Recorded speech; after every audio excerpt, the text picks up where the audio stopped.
Hello guys, welcome to our channel BTech వాళ్ళ.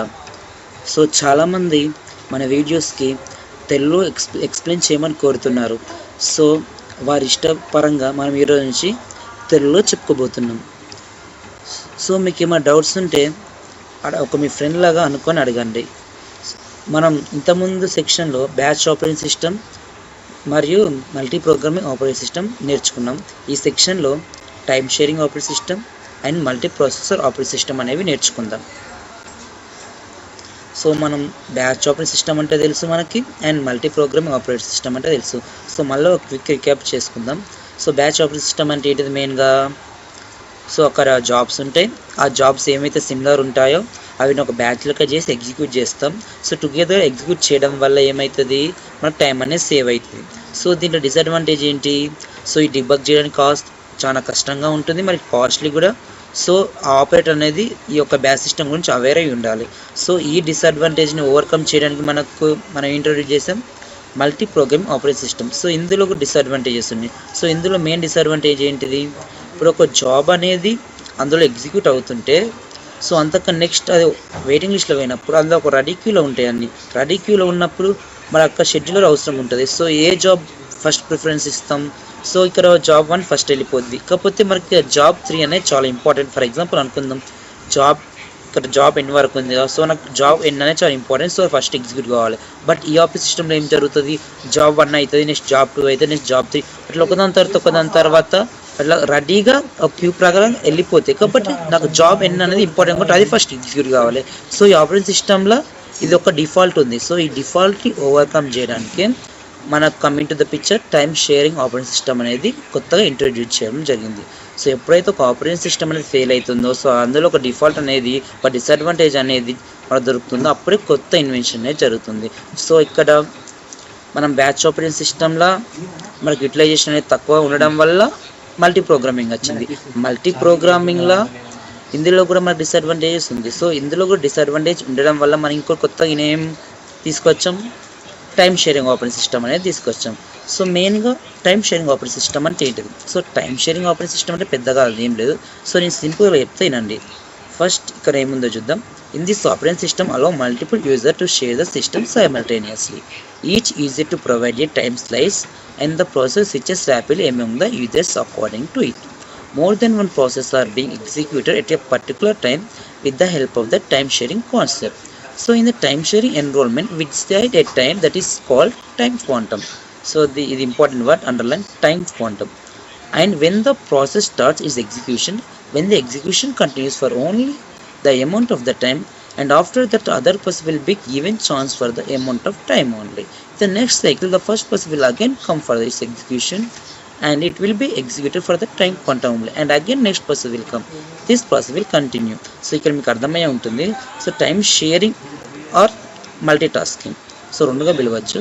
So time sharing ఈ పేర్లోనే ఉంది మనకు, టైం షేరింగ్. సో ఇక్కడ ఏం లేదు. సో ఈ కింద ఎగ్జాంపుల్ నేను ఈజీగా ఎక్స్ప్లెయిన్ చేస్తాను మీకు అందులో ఏముందో. సో మనకు జాబ్ 1 ఒక వర్డ్ అనేది ఓపెన్ చేసింది. సో ఇంకోటి ఈమెయిల్, ఇంకోటి వెబ్ బ్రౌజర్. సో ఈ 3 అనేది జాబ్స్ అనుకోవచ్చు, ప్రాసెస్ అనుకోవచ్చు, మనం టాస్క్ అని అనుకోవచ్చు. సో ఈ 3 డిఫరెంట్ తీసుకున్నాం. సో ఈ వర్డ్ అనేది కంప్లీట్గా ఎగ్జిక్యూట్ కావాలంటే మనకు 4 మినిట్స్ పడుతుంది. అండ్ ఈమెయిల్ అనేది కంప్లీట్గా ఎగ్జిక్యూట్ కావాలంటే 2 మినిట్స్ పడుతుంది. అండ్ వెబ్ బ్రౌజర్ కూడా కంప్లీట్గా ఎగ్జిక్యూట్ చేయడానికి మనకు 1 మినిట్ చాలు. సో ఇవన్నీ ఫస్ట్ రెడీ క్యూలా, అంటే అవి రెడీగా ఫస్ట్ వన్ ఏముంది మనకు ఉన్న ప్రాసెస్లో టాస్క్ ఏముంది? వర్డ్ ఉంది, నెక్స్ట్ ఈమెయిల్ ఉంది, నెక్స్ట్ వెబ్ బ్రౌజర్ ఉంది. సో ఫస్ట్ ఏమవుతుంది? ఈ వర్డ్ అనేది, సో ఇక్కడ మనం టైం క్వాంటమ్ ఇంపార్టెంట్ వర్డ్ అని చెప్పినా కదా. సో టైం క్వాంటమ్ అంటే ఏం లేదు. సో మనం ఆ ప్రాసెస్, ఆ యొక్క సిపియులోని ప్రాసెస్కి మనం ఒక టైం అనేది డివైడ్ చేస్తాం. సో ఒక్కొక్క జాబ్ లేకుంటే ఒక్కొక్క జాబ్ అనేది ఇంత టైమే ఎగ్జిక్యూట్ అవుతుంది. ఫర్ ఎగ్జాంపుల్ నేను చెప్తా, ఇక్కడ వర్డ్ అనేది 4 మినిట్స్ అయితే ఎగ్జిక్యూట్ అయిపోద్ది. బట్ ఈ వర్డ్ అనేది ఏం జరుగుతుంది? ఈ వర్డ్ అనేది ఆపరేటింగ్ సిస్టమ్ ద్వారా ఈ సిపియూకి వెళ్ళి అక్కడ 1 మినిట్ ఎగ్జిక్యూట్ అవుతుంది. సో 1 మినిట్ ఎగ్జిక్యూట్ అయ్యి మళ్ళీ అది ఇక్కడ వెళ్తుంది, వెయిటింగ్ లిస్ట్లోకి వస్తుంది, మళ్ళీ ఇక్కడికి వస్తుంది. సో ఇక్కడ దీనికి ఇంకా 3 మినిట్స్ ఉన్నట్టు. సో నెక్స్ట్ ఏం వెళ్తుంది? ఈమెయిల్ అనేది వెళ్తుంది. ఈమెయిల్ అనేది ఆపరేటింగ్ సిస్టమ్ ద్వారా సిపికి వెళ్తుంది. సో ఇక్కడ దీనికి 2 minutes అయితే ఎగ్జిక్యూట్ అనేది కంప్లీట్ అవుతుంది. బట్ మనకి ఇక్కడ టైం క్వాంటమ్ అంటే టైం షేరింగ్, టైం స్లైస్ అని అనుకోవచ్చు. సో మనం ఏమైంది, ఏ జాబ్ అయినా లేకుంటే ఏ టాస్క్ అయినా సిపిలో ఓన్లీ 1 minute ఎగ్జిక్యూట్ కావాలి. సో అలా మనం సెట్ చేసుకున్నాం 1 minute ఎగ్జిక్యూట్ అయ్యేటట్టు. సో దీనికి 2 minutes ఉంది కాబట్టి ఈమెయిల్ 1 minute ఎగ్జిక్యూట్ అవుతుంది. సో మళ్ళీ వెయిటింగ్ లిస్ట్లోకి వస్తుంది. సో రెడీ క్యూలో ఉండిపోతుంది. సో ఇంకా 1 minute మిగిలింది. So same web browser operating system ద్వారా సిపికి వెళ్ళిపోయిన తర్వాత దీని ఎగ్జిక్యూషన్ టైం ఎంత, ఓన్లీ 1 minute. సో 1 minute టోటల్గా ఇక్కడ మనకు టైం క్వాంటమ్ కూడా 1 minute, దాని ఎగ్జిక్యూషన్ టైం కూడా 1 minute కాబట్టి సో సిపిలో వెబ్ బ్రౌజర్ టోటల్గా ఎగ్జిక్యూట్ అయిపోయి టర్మినేషన్కి వెళ్ళిపోతుంది. సో ఇక్కడ కంప్లీట్గా ఈ యొక్క 3 jobsలో మనం చూసుకున్నట్టయితే కంప్లీట్గా వెబ్ బ్రౌజర్ జాబ్ అనేది కంప్లీట్ అయిపోయింది. సో నెక్స్ట్ రెడీ క్యూలో ఏముంటుంది, వర్డ్ అనేది ఉంటుంది. సో వర్డ్ అనేది దేంతో ఉంటుంది, ఇంకా వర్డ్కి ఎన్ని మినిట్స్ ఉన్నాయి, 4 minutesలో 1 minute మనం ఆల్రెడీ ఎగ్జిక్యూట్ చేసాం కాబట్టి ఇంకా 3 minutes ఉంటాయి. సో ఈ 3 minutes అగైన్ వర్డ్ అనేది మళ్ళీ ఎందుకు ఈ ఆపరేటింగ్ సిస్టమ్ ద్వారా సిపిలోకి వెళ్ళిపోతుంది. సో సిపిఎల్కి ఇప్పుడు మళ్ళీ అగైన్ 1 minute ఎగ్జిక్యూట్ అవుతుంది. సో 1 minute ఎగ్జిక్యూట్ అవ్వడం తర్వాత ఏం జరుగుతుంది, మళ్ళీ ఇక్కడికి వస్తుంది. సో మనకు ఫస్ట్ 4 minutes అయిపోయింది, మనకు 3 minutes అయిపోయింది, ఇప్పుడు అగైన్ 1 minute ఎగ్జిక్యూట్ అయింది కాబట్టి ఇప్పుడు ఎంత ఉంటుంది, వర్డ్కి 2 minutes ఉంటుంది. నెక్స్ట్ ఇక్కడ ఈమెయిల్ జస్ట్ వర్డ్ తర్వాత ఏముంది, ఈమెయిల్ ఉంది. సో ఈమెయిల్ మళ్ళీ వెళ్ళిపోతుంది. సో ఆల్రెడీ 1 minute ఎగ్జిక్యూట్ అయింది ఇంతకుముందు. సో 1 minute ఎగ్జిక్యూట్ అయింది కాబట్టి ఏముంటుంది, ఓన్లీ జస్ట్ 1 minute ఉంటుంది. సో ఈ జస్ట్ 1 minute ఇందులోకి వెళ్ళిపోతుంది, సిపియూలో ప్రాసెస్కి వెళ్ళిపోయి ఆ 1 minute ఎగ్జిక్యూషన్ అనేది కూడా జరుగుతుంది. సో ఎప్పుడైతే ఈ 1 minute ఎగ్జిక్యూషన్ జరుగుతుందో మన ఈమెయిల్ అనేది కంప్లీట్గా ఎగ్జిక్యూట్ అయినట్టు. సో ఎప్పుడైతే ఈమెయిల్ కంప్లీట్గా ఎగ్జిక్యూట్ అవుతుందో సో ఇది ఏమవుతుంది, టర్మినేషన్ అయిపోతుంది. ఏమవుతుంది, ఈమెయిల్ అనేది టర్మినేషన్ అయిపోతుంది. ఈమెయిల్ అనేది ఏమవుతుంది, టర్మినేషన్. ఆల్రెడీ మన వెబ్ బ్రౌజర్ 1 minute ఉంది కాబట్టి అది అంతకుముందే టర్మినేషన్ అయింది. సో ఇప్పుడు ఈమెయిల్ కూడా టర్మినేషన్ అవుతుంది. సో ఇక్కడ ఈమెయిల్ అయిపోయింది, వెబ్ బ్రౌజర్ అయిపోయింది. నెక్స్ట్ ఏమో వర్డ్. సో వర్డ్ అంతకుముందు ఎంత ఉంది, ఇంకా 2 ఉంది. సో ఇప్పుడు మళ్ళీ ఇందులో సిపికి వెళ్ళిపోయి మళ్ళీ 1 minute వెళ్తుంది. సో మళ్ళీ 1 minute ఎగ్జిక్యూట్ అయిన తర్వాత ఇంకెంత మిగులుతుంది, మనకు 1 minute మిగులుతుంది. సో అగైన్ సో కింద email, web browser already termination అయిపోయినాయి. సో అందులో లేవు కాబట్టి, మెమరీలో లేవు కాబట్టి, సో ఇంకా ఏ జాబ్స్ లేవు కాబట్టి మళ్ళీ ఈ 1 minute ఉన్న వర్డ్ అనేది మళ్ళీ సిపికి వెళ్ళిపోయి ఎగ్జిక్యూట్ అనేది జరుగుతుంది. సో ఎప్పుడైతే ఎగ్జిక్యూట్ జరుగుతుందో ఇక్కడ మొత్తం ఈ 1 minute కూడా అయిపోతుంది. సో దీని బట్టి మనకి ఏం అర్థమైంది, వర్డ్ అనేది టోటల్గా ఎగ్జిక్యూట్ అయింది. ఎప్పుడైతే వర్డ్ అనేది టోటల్ ఎగ్జిక్యూట్ అవుతుందో ఇది మళ్ళీ టర్మినేషన్ వెళ్ళిపోతుంది. సో ఈ విధంగా టైం షేరింగ్ అనేది ఇందులో జరుగుతుంది. సో ఇక్కడ మరి దీన్ని బట్టి ఏం అర్థమైంది, ఇక్కడ ఇది 4 minutes కాబట్టి ఇది 4 times సివిల్కి వెళ్తుంది, 2 minutes కాబట్టి 2 times వెళ్తుంది, అండ్ ఇది 1 minute కాబట్టి 1 time వెళ్తుంది. ఇక్కడ మన ఎగ్జాంపుల్గా ఓన్లీ 3 tasks తీసుకున్నాం. బట్ యాక్చువల్లీ ఇన్ రియల్ టైంలో అక్కడ so many task, so many jobs అనేవి రెడీక్యూలో ఉంటాయి. సో ఇది just example. So I hope you understand with this example. So ఈ విధంగా టైం షేరింగ్ ఆపరేటింగ్ సిస్టమ్ అనేది వర్క్ చేస్తుంది. So time sharing operating system వల్ల మనకున్న బెనిఫిట్ ఏంటంటే, సో ఫర్ ఎగ్జాంపుల్ నేను చెప్తా బెనిఫిట్ ఏంటిదో. సో వర్డ్ ఉంది ఇందులో అని చెప్తా, వర్డ్ ఉంది, ఈమెయిల్ ఉంది, వెబ్ బ్రౌజర్ ఉంది. సో నాకు వెబ్ బ్రౌజర్ అనేది చాలా ఇంపార్టెంట్ టాస్క్ అని అనుకున్నా ఫర్ ఎగ్జాంపుల్.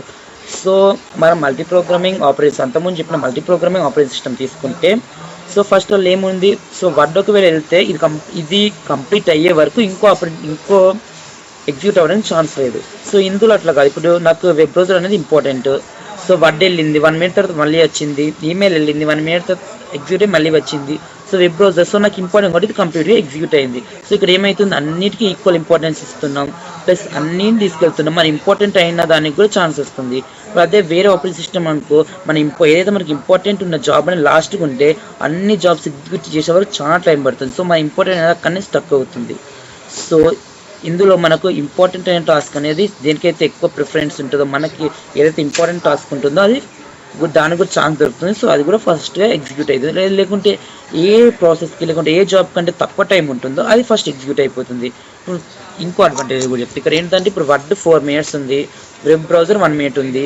సో ఈ 4 minutes వేరే ఆపరేటింగ్ సిస్టమ్ అయితే ఈ 4 minutes ఎగ్జిక్యూట్ అయ్యేదాకా ఈ 1 minute ఉన్న వెబ్ బ్రౌజర్ అనేది వెయిట్ చేయాల్సి ఉంటుంది. అదే ఈ టైం షేరింగ్ ఆపరేటింగ్ సిస్టమ్ అయితే అన్నిటికీ ఈక్వల్ టైం క్వాంటమ్ ఉంటుంది, టైం స్లైస్ అనేది ఉంటుంది కాబట్టి మన వెబ్ బ్రౌజర్ అనేది 1 minute దీనికి వస్తుంది కాబట్టి ఈజీగా ఎగ్జిక్యూట్ అయ్యి టర్మినేట్ అయిపోతుంది. అదే మల్టీ ప్రోగ్రామింగ్లో మనం చూసుకున్నట్లయితే ఈ 4 minutes ఎగ్జిక్యూట్ అయ్యి మళ్ళీ ఈ 2 minutes ఈమెయిల్ ఎగ్జిక్యూట్ అయ్యి ఆ తర్వాత అప్పుడు వెబ్ బ్రౌజర్ ఛాన్స్ వస్తుంది. సో ఇది అనేది కొంచెం ల్యాగ్ ప్రాసెస్, లేట్ అవుతుంది.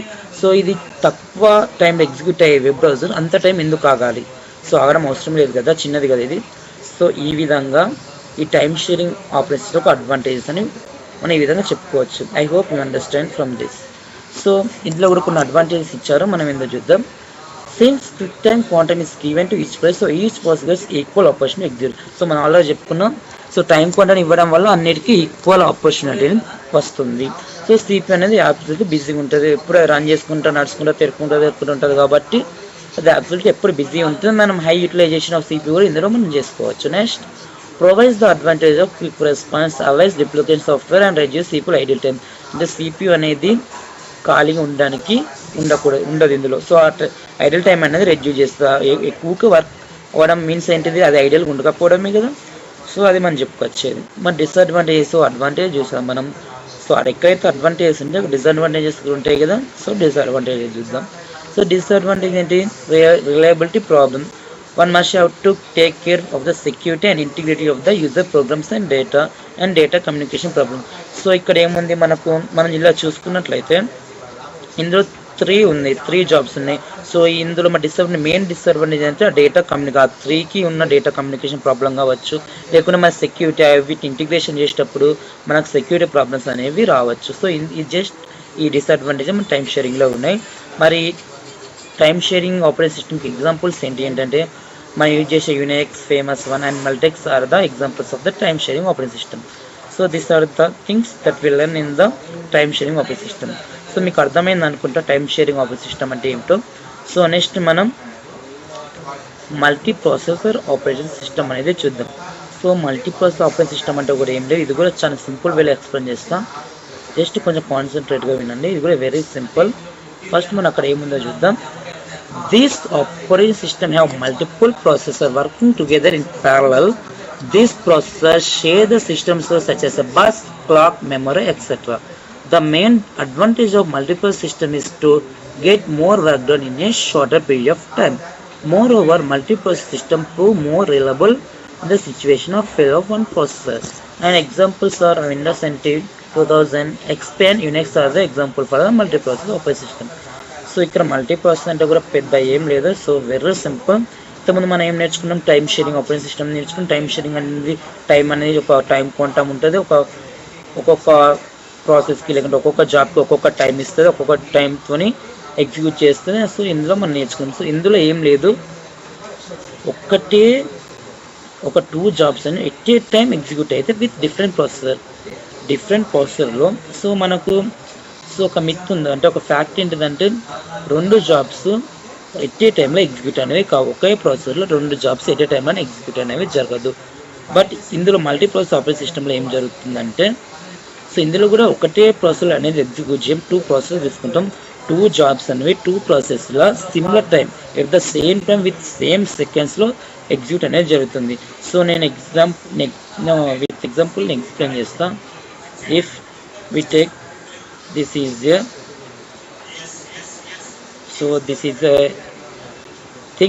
a task 1 or process 1, and this is a task 2. So this is task 1 and this is task 2, and this task 1 go to CPU 1 and this task 2 go to CPU 2 or processor 1 or process 2, and this both are stored in the main memory. So this both are having the main memory. So T1 having the CPU and T2 also having CPU 2.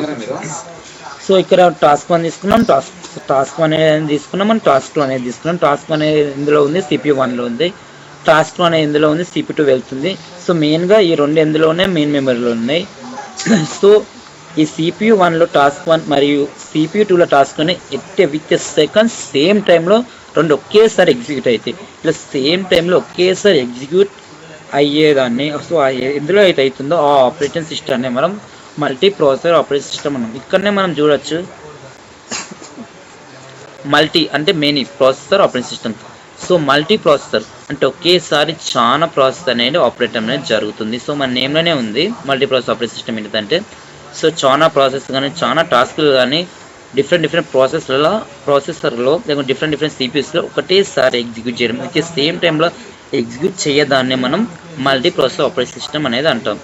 So మీకు అర్థమైంది అనుకుంటా. Multi processor అంటే ఏం లేదు, ఇప్పుడు task 1 task 2 ఉంది, అది different సిపియూలో ఒకేసారి అంటే ఒకే టైంలో ఎగ్జిక్యూట్ అవుతుంది మల్టీ ప్రాసెసర్ ఆపరేటింగ్ సిస్టమ్.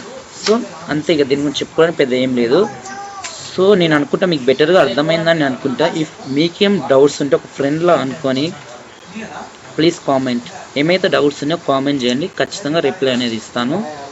మీకు ఇంకేమైనా ఏ టాపిక్ గురించి కావాలన్నా, మీకు ఇంకే subject other than operating system, if maths కానీ లేకుంటే కెమిస్ట్రీ, ఫిజిక్స్, డేటా స్ట్రక్చర్, మీకు ఏ సాఫ్ట్వేర్ ఇంజనీరింగ్, మీకు ఏ సబ్జెక్ట్ కావాలనుకున్నా కామెంట్ చేయండి.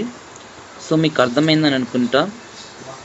సో మీకు if you like please share and subscribe our channel BTech వాళ్ళ. సో నెక్స్ట్ సెక్షన్లో మనం రియల్ టైమ్ ఆపరేటింగ్ సిస్టమ్ గురించి నేర్చుకుంటాం, అలాగే నెట్వర్క్ ఆపరేటింగ్ సిస్టమ్ గురించి నేర్చుకుంటాం. So thank you.